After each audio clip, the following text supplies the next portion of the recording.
નમસ્કાર દર્શક મિત્રો, હું છું આશ્લેષા પટેલ અને આપ જોઈ રહ્યા છો અર્થ પડકાર ન્યૂઝ।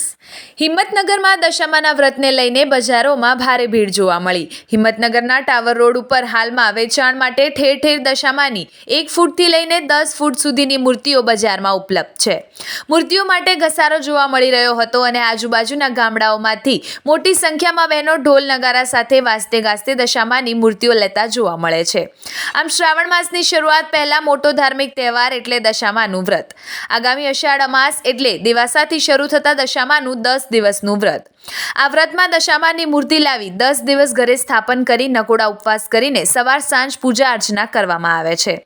આવા જ અવનવા સમાચારો માટે જોતા રહો અર્થ પડકાર ન્યૂઝ। રિપોર્ટર સતીશ સોની, હિંમતનગર।